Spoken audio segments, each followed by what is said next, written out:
მაშასე მოგესალმებით ყველას. დღეს 4 შაბათია და რადიო პალიტრის ეთერშია გადაცემა მკურნალი, რომელსაც ტრადიციულად წარუძღვები მე გადაცემის წამყვანი თამთა ასათიანი. ისევე როგორც ყოველ 4 შაბათ ჩვენ დღესაც ძალიან საინტერესო თემაზე ვისაუბრებთ და გარდა იმისა, რომ მოგვისმენთ ტალღაზე FM 103 და 9, ამას გარდა გაგვაქვს შესაძლებლობა რომ გვიყუროთ კიდეც სოციალური ქსელის მეშვეობით, თუკი საძიებო ველში აკრებთ რადიო პალიტრას, თქვენ ავტომატურად აღმოჩნდებით ჩვენი Facebook-ის ოფიციალურ გვერდზე, სადაც შეგეძლებათ გვიყუროთ, გვისმინოთ, ლაივ რეჟიმში შეიტყოთ ის სიახლეები, რაზეც დღეს ვისაუბრებთ და კითხვების და დაინტერესების შემთხვევაში დაგვიტოვოთ კიდეც ეს კითხვები. მაშასე, ძალიან საინტერესო თემა, რომელზეც დღეს ვისაუბრებთ, ეს არის ზაფხული, დასვენებისა და მოგზაურობის აქტიური ცხოვრების სეზონია დამეთანხმებით ალბათ, თუმცა სწორედ ამ პერიოდში მნიშვნელოვნად იზრდება კუჭ-ნაწლავის სისტემასთან დაკავშირებული სხვადასხვა ჩივილის სიხშირეც. ეს არის კვების რეჟიმის ცვლილება, ახალი გარემო მოგზაურობა, სიცხე და ზოგჯერ საკვების შენახვის პირობების დარღვევა, რაც ხშირად ხდება ისეთი პრობლემების მიზეზი, როგორიცაა მონელების გაძნელება, შებერილობა, დიარეა ან ყაბზობა. ნაწლავური მიკრობიოტის ბალანსის დარღვევა, გულის წრევა, ღებინება და სხვა. ზაფხულში ასევე ხშირია საკვებით ინტოქსიკაციის შემთხვევები და სწორედ ამიტომ მნიშვნელოვანია ვიცოდეთ თუ როგორ მოვემზადოთ ზაფხულის სეზონისთვის, როგორ დავიცვათ ჩვენი ჯანმრთელობა და რა ნაბიჯები უნდა გადავდგეთ თუ მსგავსი სიმპტომები მაინც განვითარდა. ხშირად პაციენტებს აინტერესებთ რა უნდა ჰქონდეთ სამოგზაურო აფთიაქში და როგორ შეინარჩუნონ კუჭ-ნაწლავის სისტემის ნორმალური ფუნქციონირება როგორც საქართველოში, ისე საზღვარგარეთ მოგზაურობის დროს. დღეს განსაკუთრებულ ყურადღებას გავამახვილებთ სწორედ საჭვლის მონელების პროცესზე, ნაწლავის მიკრობიომის მნიშვნელობაზე და მოგზაურობასთან დაკავშირებულ კუჭ-ნაწლავის პრობლემებზე. სწორედ ამ საკითხებზე სასაუბროთ დღეს ჩვენთან ერთად არიან ფარმაცევტული კომპანია GM Pharma-ს პროდუქციის მენეჯერი თამარ ნანობაშვილი და საფთიაქო გაყიდვების მენეჯერი ჟანა მაღლაკელიძე, რომლებიც გვესაუბრებიან ზაფხულის სეზონზე განსაკუთრებით აქტუალურ თემაზე, პრაქტიკულ რეკომენდაციებსა და იმ შესაძლებლობებზე, რომლებიც მომხმარებლებს ამ პერიოდში აქვთ. მოგესალმებით, ძალიან დიდი მადლობა. მობრძანებისთვის ყოველთვის ძალიან გვახარებს ხოლმე თქვენი სტუმრობა, იმიტომ რომ ძალიან ბევრი მნიშვნელოვან სიახლეს ვიგებთ ხოლმე თქვენგან და დარწმუნებული ვარ, ასე იქნება ამჯერადაც და თამარ, თქვენგან დავიწყებთ მაშინ საუბარს და შემდგომ გადავინაცვლებ უკვე ჟანასთან. მოდით დავიწყოთ თავარი კითხვით, რეალურად ვიცით რომ ზაფხულში იზრდება კუჭ-ნაწლავის ჩივილები, თუმცა არ ვიცით რატომ იზრდება ხშირ შემთხვევაში ზაფხულის პერიოდში, რა ფაქტორები უწყობს ყველაზე მეტად ამას ხელს. მოგესალმები, მივესალმები თქვენს მსმენელს და მაყურებელს. თქვენ შესავალ სიტყვაში თამთა ძალიან კარგად ჩამოთვალეთ პრინციპში ყველა ის რისკის ფაქტორები, რაც ზრდის ხოლმე ზაფხულში რისკებს კუჭ-ნაწლავის ტრაქტის მხრივ სხვადასხვა ჩივილების გამოვლენის, ხო? რო შევაჯამოთ და ჩვენი მსმენელისთვისაც უფრო გასაგები იყოს, ვიტყვი რომ ეს მიზეზები რამოდენიმე ჯგუფად შეიძლება დავყოთ. პირველი ეს არის კვებითი, ესე ვთქვათ, ფაქტორები, რომელიც ზაფხულში თავისებურება აქვს ზაფხულის კვებას, იმიტომ რომ ეს არის სეზონი, როცა ჩვენ ძალიან ბევრ უმხილს ბოსტნეულს მივირთმევთ და ძალაუნებურად კვების ესეთი რაციონი იწვევს ხოლმე სხვადასხვა ტიპის ცვლილებებს ჩვენ კუჭ-ნაწლავის ტრაქტში. გარდა ამისა, ზაფხულში ძალიან მნიშვნელოვანი არის, წლის ყველა სეზონზე მნიშვნელოვანია, მაგრამ ზაფხულში განსაკუთრებით მნიშვნელოვანია საკვები პროდუქტების შენახვის პირობების დაცვა, იმიტომ რომ გარემოს მაღალი ტემპერატურა, სიცხე, მაღალი ტენიანობა აი ასეთ პირობებში სწრაფად მიმდინარეობს ხოლმე საკვებში ლპობითი პროცესები, ხო, მალფუჭებადი პროდუქტები იქნება თუ არა მალფუჭებადი, დაჩქარებული არის იქ აი ეს ლპობითი პროცესები, ამიტომ ძალიან მნიშვნელოვანია რომ პროდუქტი კარგად შევინახოთ და თუ დავარღვიეთ შენახვის პირობები და ისეთი პროდუქტი მივირთვით, ამანაც შეიძლება გამოიწვიოს კუჭ-ნაწლავის მხრივ სხვადასხვა ჩივილების განვითარება. გარდა ამისა, მაღალი ტემპერატურა ვახსენეთ და ზაფხულში მზიანი დარი ყოველას გვიხარია და მათ შორის აღმოჩნდა რომ ასეთი ამინდი და ასეთი ჰავა ძალიან სასარგებლო და ესე ვთქვათ ხელსაყრელი გარემო არის ბევრი გამომწვევის გამრავლებისთვისაც. ბაქტერიები იქნება ეს ვირუსები თუ პარაზიტები, აი ასეთ მაღალ ტემპერატურას და მაღალ ტენიანობაში ძალიან კომფორტულად გრძნობენ თავს, ისინი ძალიან სწრაფად მრავლდებიან ასეთ გარემოში და შესაბამისად ზაფხულში ხოლმე იმიტომ არის რომ იფეთქებს ხოლმე ნაწლავური ინფექციები, რაღაცა ეპიდემიური აფეთქებებით შეიძლება რომ გქონდეს ხოლმე განსაკუთრებით საკურორტო ზონებში, ხო? სწორედ ეს იწვევს ამასაც და ასევე მოგზაურობა ვახსენეთ. ჩვენ დაუცილებლად უნდა გავამახვილოთ ყურადღება, რომ მოგზაურობის დროს წარმოქმნილი კუჭნაწლავის პრობლემები ერთის მხრივ უკავშირდება შეცვლილ ჰაერს, საკვებს, წყალს და აკლიმატიზაციას, რასაც ვეძახით ჩვენ და მეორეს მხრივ აღმოჩნდა, რომ აი ეს ჰავის და ხშირ შემთხვევაში შეიძლება ეს იყოს სარტყელის ცვლილებაც, ხომ, გეოგრაფიული ესე ვთქვათ, ცვლილებიდან გამომდინარე თუ ჩვენ ქვეყნის გარეთ მოგზაურობთ, ეს დღეღამური ცირკადული რიტმის ცვლილება, ეს არის სტრესი ჩვენი ორგანიზმისთვის და კუჭნაწლავის ტრაქტი და მათ შორის ნაწლავური მიკრობიოტა ახსენეთ თქვენ არის ძალიან გრძნობიარე მსგავსი ტიპის ცვლილებების დროს ძალიან სენსიტიური და აი ამ მოგზაურობაზე როგორც სტრესზე მიკრობიოტა პასუხობს, ესე ვთქვათ, გარკვეული რეაქციით და ეს ხშირად არის ხოლმე სწორედ აი სასარგებლო ბაქტერიების, ესე ვთქვათ, შემცირება და პირიქით არასასარგებლო ბაქტერიების მომატება, ანუ ბალანსის დარღვევა ნაწლავური მიკრობიოტის, რაც ასევე ვლინდება ხოლმე იმ ჩივილებით, რომელიც თქვენ ახსენეთ, ხო, შეიძლება იყოს დიარეა, ანუ ფაღარათი, ყაბზობა, პირიქით შეკრულობა, შებერილობა, გულძმარვა, დისკომფორტი ჭამის შემდეგ, სიძიმე და სხვა.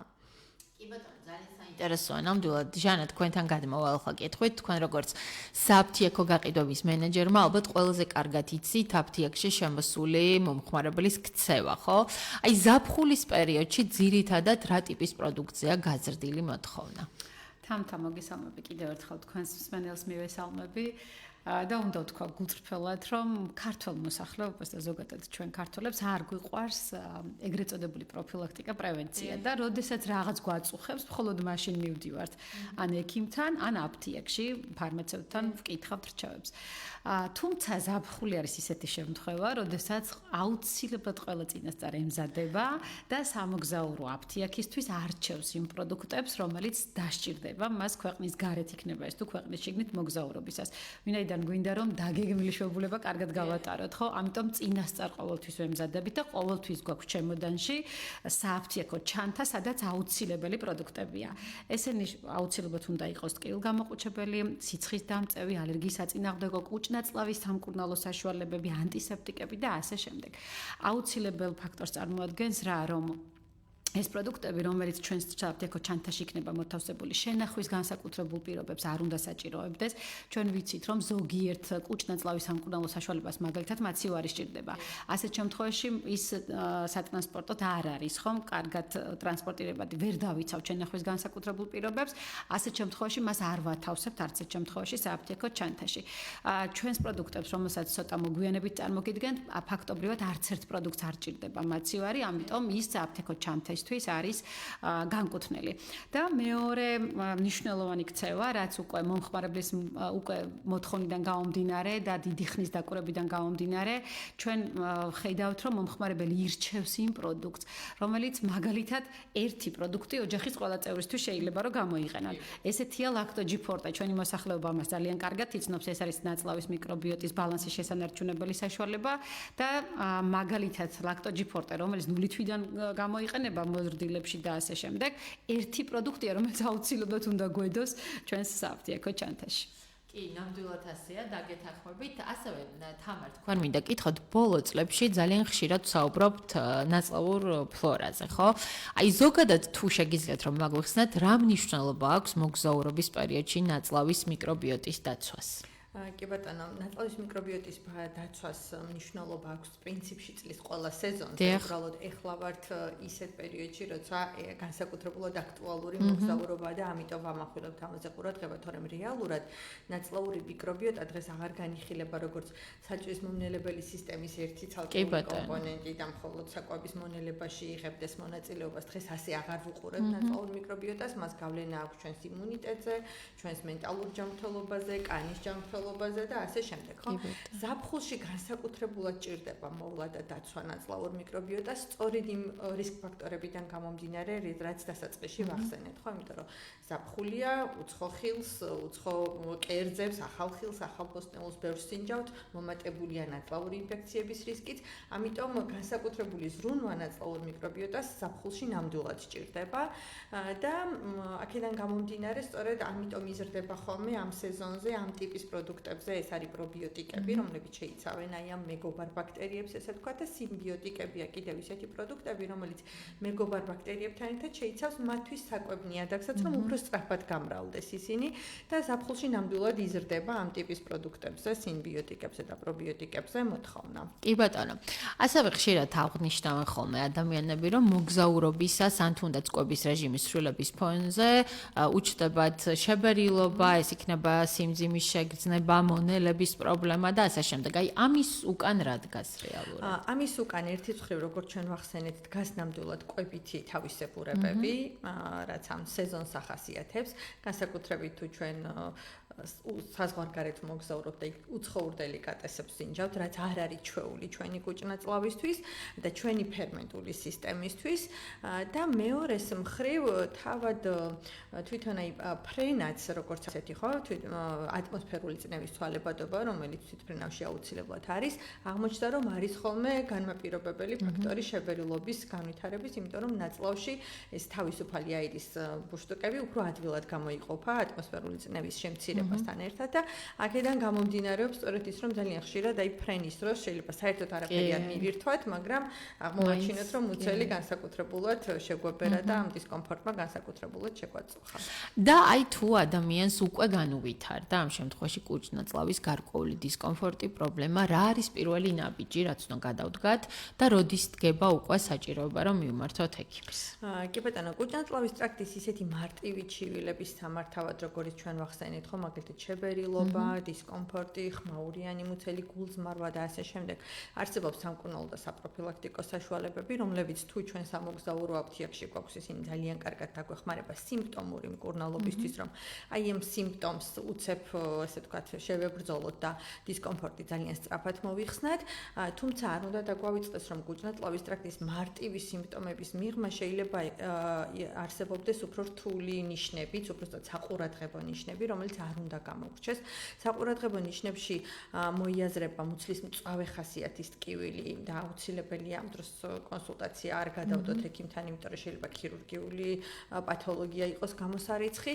ასევე ესეც საგანგაშო ნიშნებს მიეკუთვნება ხოლმე სისხლიანი განავალი და გახანგრძლივებული ღებინება და დიარეა.